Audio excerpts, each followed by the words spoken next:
राजस्थान के जैसलमेर में जो पोखरण फील्ड फायरिंग रेंज है ना, वहाँ 27 फरवरी को वायु शक्ति 2026 युद्धाभ्यास हुआ, जो कि अपने आप में एक बहुत बड़ा इवेंट है। बिल्कुल। और इसमें सबसे बड़ी सुर्खी ये रही कि राष्ट्रपति द्रौपदी मुर्मू ने कॉम्बैट हेलीकॉप्टर प्रचंड की उड़ान भरी। ये बहुत अहम पॉइंट है। स्रोतों के मुताबिक ये पहली बार है जब सीमावर्ती एयर स्पेस में किसी राष्ट्रपति ने लड़ाकू हेलीकॉप्टर में को पायलट की भूमिका निभाई हो। वहां रक्षा मंत्री राजनाथ सिंह और मुख्यमंत्री भजनलाल शर्मा भी मौजूद थे। और वहां आसमान में जो शक्ति प्रदर्शन हुआ, हाँ, राफेल, सुखोई और अपाचे जैसे विमानों का। बिल्कुल, राफेल जो एक double engine multi role fighter है, हवा से हवा और जमीन दोनों पर मार कर सकता है। और सुखोई Su-30 MKI भी, जो रूस और हिंदुस्तान एरोनॉटिक्स लिमिटेड ने मिलकर तैयार किया है। यहाँ पर एक बहुत ही दिलचस्प बात सामने आती है। क्या? इन तकनीकी स्पेसिफिकेशन से ज्यादा महत्वपूर्ण इसके पीछे का कारण है। मतलब ये जो प्रचंड है, ये एक लाइट कॉम्बैट हेलीकॉप्टर है और पूरी तरह से स्वदेशी है। राइट। जब सेना के सर्वोच्च कमांडर एक स्वदेशी हेलीकॉप्टर में बैठकर सीमा के इतने करीब उड़ान भरते हैं, तो ये आत्मनिर्भरता का एक बेहद कड़ा संदेश देता है। एक तरह से लीडरशिप का अपनी खुद की बनाई तकनीक पर अटूट विश्वास दिखता है इसमें। बिल्कुल, ये कोई सामान्य उड़ान नहीं थी। और अगर ऐतिहासिक संदर्भ देखें तो इसी तारीख यानी 27 फरवरी का एक बहुत ही गहरा महत्व भी है। हाँ, बालाकोट वाला। एग्जैक्टली। 2019 में ठीक इसी दिन भारत ने पाकिस्तान के बालाकोट पर एयर स्ट्राइक की थी। तो अगर हम इसे एक बड़ी तस्वीर से जोड़कर देखें तो ये रक्षा नीतियों का एक बहुत ही कंसिस्टेंट रुख दिखाता है। और ये शक्ति प्रदर्शन सिर्फ आसमान तक सीमित नहीं है।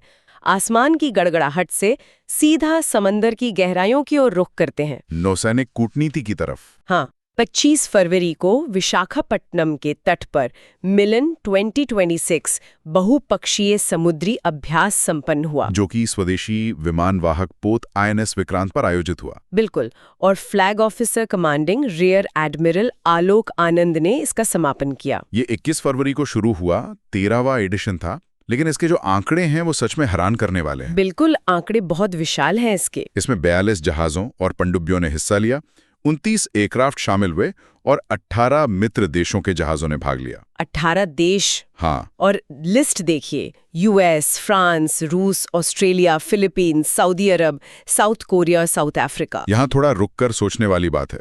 US और रूस दोनों एक ही अभ्यास में। हाँ, यही तो सबसे दिलचस्प हिस्सा है। आज के भूराजनीतिक माहौल में जहां इन महाशक्तियों के बीच इतना तनाव है, उन्हें एक ही मंच पर ले आना भारत की स्ट्रेटेजिक ऑटोनॉमी का बेहतरीन उदाहरण है। सामरिक स्वायत्तता।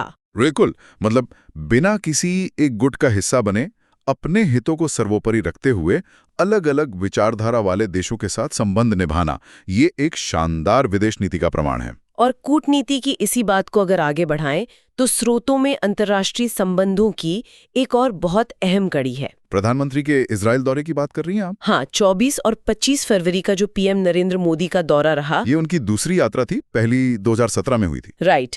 और 24 फरवरी को उन्होंने इजरायली संसद, जिसे नेसेट कहा जाता है, उसके पूरे सेशन को संबोधित किया। ऐसा करने वाले वे पहले भारतीय पीएम बन गए हैं। बिल्कुल।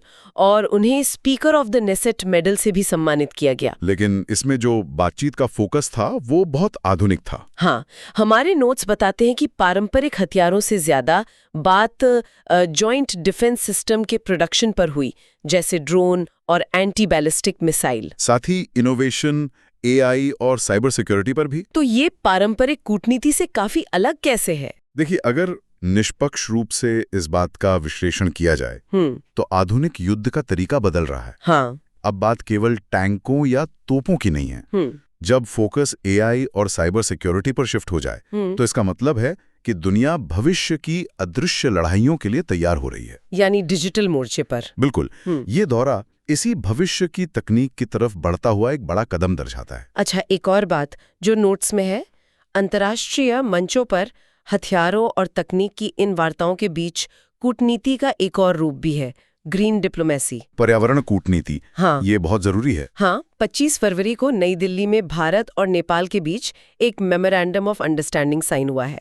पर्यावरण मंत्री भूपेंद्र यादव और नेपाल के वन मंत्री माधव प्रसाद चौलागेन की मौजूदगी में। इसका मुख्य फोकस वन्यजीव संरक्षण पर है ना? एग्जैक्टली इसमें कुछ खास प्रजातियों पर जोर है, जैसे हाथी, गंगा डॉल्फिन, गैंडा, हिम तेंदुआ जिसे स्नो लेपर्ड कहते हैं, बाघ और गिद्ध। ये एक बहुत ही महत्वपूर्ण सवाल खड़ा करता है। किस तरह का सवाल? देखिए, जो राजनीतिक सीमाएं हैं वो इंसानों ने बनाई हैं। एक गैंडे या हिम तेंदुए को नहीं पता कि भारत कहाँ खत्म होता है और नेपाल कहाँ शुरू होता है। सही बात है। इसीलिए ट्रांस बाउंड्री रिजर्व यानी सीमा पार संरक्षण का कॉन्सेप्ट आता है। तराई आर का लैंडस्केप का जो हिस्सा है जहाँ दोनों देशों के जंगल जुड़ते हैं, जैसे भारत का वाल्मीकि रिजर्व नेपाल के चितवन से जुड़ता है। बिल्कुल। और दुधवा सुखल पंथा से, कतरनिया घाट बर्दिया से। अब इस समझौते के बाद जॉइंट पेट्रोलिंग होगी जिससे शिकार पर रोक लगेगी। तो इस सब का मतलब क्या है? मेरा मतलब है कि देश सीमाओं की रक्षा के लिए फाइटर जेट्स उड़ा रहा है, समंदर में कूटनीति कर रहा है, पर्यावरण भी बचा रहा है, पर ये सारी नीतियां देश में बनाता कौन है? हाँ, ये काम थिंक टैंक का होता है। एग्जैक्टली। और 24 फरवरी को निधि छिब्बर को नीति आयोग का अंतरिम CEO बनाया गया है, जो कि BVR सुब्रमण्यम की जगह लेंगी। हाँ, वो 1994 बैच के छत्तीसगढ़ कैडर की IAS है और 2022 में CBSE की चेयरपर्सन भी थी। नीति आयोग का जो ढांचा है वो समझना जरूरी है। 2015 में इसने योजना आयोग की जगह ली थी। इसके चेयरपर्सन तो प्रधानमंत्री होते हैं ना? बिल्कुल। और वाइस चेयरमैन को भी PM ही नियुक्त करते हैं, लेकिन CEO को केंद्र सरकार चुनती है। देश की नीतियां यहीं से दिशा लेती हैं। अच्छा, सामरिक और प्रशासनिक खबरों के अलावा देश में रोजमर्रा की हलचल भी तेज है। जैसे 27 फरवरी का एक और इतिहास है। 2001 में गोधरा में जो साबरमती एक्सप्रेस ट्रेन घटना हुई थी, जिसमें 59 कार सेवकों की जान चली गई थी। इतिहास की ये घटनाएं अक्सर वर्तमान को समझने का एक संदर्भ देती हैं। इसके अलावा मौसम में भी अचानक बदलाव देखने को मिल रहा है। कई राज्यों में बेमौसम गर्मी और बारिश हो रही है। ये जलवायु परिवर्तन का सीधा असर है जो आम आदमी के जीवन को प्रभावित करता है।